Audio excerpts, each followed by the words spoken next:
was this Facebook expert, and I'm going to replace my little tactical execution bug with her photo. Look, I mean, how beautiful is this girl? Hazel Grace. So I mean, why am I talking to her, right? I mean, she's a beautiful girl. But it turns out, I mean, look, are you kidding? Yeah. Anyway, so she really knows her stuff. She really, really knows her stuff about Facebook, and we talked about Facebook pages versus Facebook groups. So I wanted to do just a couple of slides really quickly to run through that, because some of you have either a Facebook group or a Facebook page or both. But let's just quickly go through what facilities Facebook provides. You can either have a profile, a personal profile that's designed for individuals. You can have a group that's designed for people with similar interests, or you can have a page that is specifically designed for businesses. Okay, so let's just walk through all three of them really quick. And I'll tell you, because she fed this information to me. And I mean, I knew a lot of it, but she gave me more. So let's look at profiles first. Who here is on Facebook already? I'm assuming just about everybody. Okay, cool. So the visibility, bottom line is there are two hurdles if you want to see my profile. If you want to see my profile, two things have to be the case. Number one, you have to have a profile on Facebook yourself, and we have to be friends. And then you can see my profile. If those two things aren't there, you can't see my profile. Okay. Unless I completely open up my privacy settings, but very few people do that. So in order to see my profile, there's two hurdles.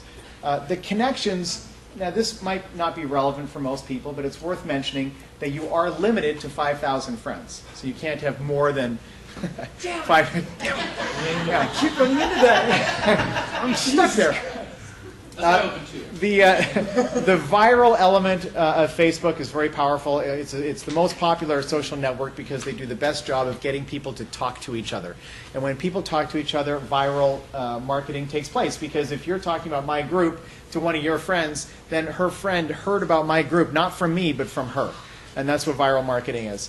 And within profiles, it's mostly the wall and uploading photos. That's pretty much the 99% of the viral opportunity in profiles.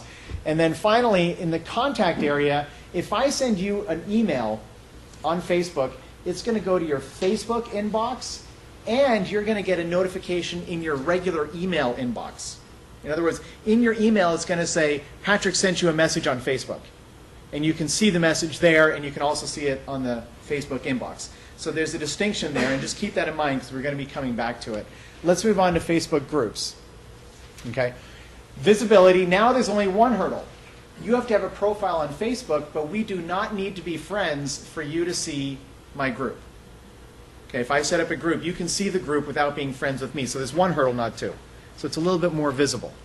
Okay, the connections, it's not limited to 5,000. You can have as many as you want. The viral component, again, is fairly limited. 99% of it is in the discussion board and in sharing of links. Is the majority of the viral opportunity with a Facebook group. So in other words, having the group grow without you doing anything at some point. Okay. And lastly, the contact. This is the beef right here. This is why I'm doing this little 5-minute piece, because it's different than what I thought. I've said something wrong in the past. I thought that you can send an email to all of your group members, which will go to their Facebook inbox and a notification to their email inbox, regardless of the size of the group. That's not true. And I didn't know that. It's up to 5,000. So if your group has up to 5,000 members, you can send an email to your group members, and they'll get a notification in their email inbox. But once it's bigger than 5,000, it only goes to the Facebook inbox. You don't get a notification. And that's a big distinction, guys. Because they don't know your message is there until they log into Facebook and check their Facebook inbox. So the percentage of people who are going to see your message drops significantly. So the rule of thumb here is if you want to have a group and you don't mind if the size of the group is less than 5,000, I think groups are incredibly powerful because you still have that email option available. But if it's over 5,000, you lose it. Okay? Let's compare that to Facebook pages. Facebook is putting all of their resources into pages. They've made that decision, and apparently there has even been some talk, they're not going to do it, but there has been some talk at Facebook of actually stopping groups entirely. They're not going to do it, but apparently the inside scoop is that they've actually talked about abandoning groups. They want to focus on pages. So let's go through the same 4. Visibility, there are now 0 hurdles. You don't have to have a profile on Facebook. We don't have to be friends. You can literally click through from Google and see the full page without even logging on to Facebook. Now, if you want to become a fan, you have to log on, right? And you have to have a profile. But to see it, the visibility, you can get straight through from Google. Okay, so there's 0 hurdles. Yeah? Which parts? Just the wall of notes? You set that up. You can set it up. That's a great question. So the question was, what part is visible from Google?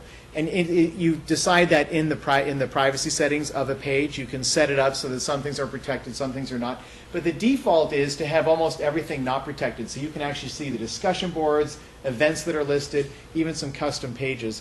An event, by the way, Facebook pages, you can even put HTML code in there. It's called Facebook Markup Language, FBML. So you can actually have like event sign-up forms and PayPal payment forms in your Facebook page. Really neat. And they have custom URLs too, which means you can use them as landing pages.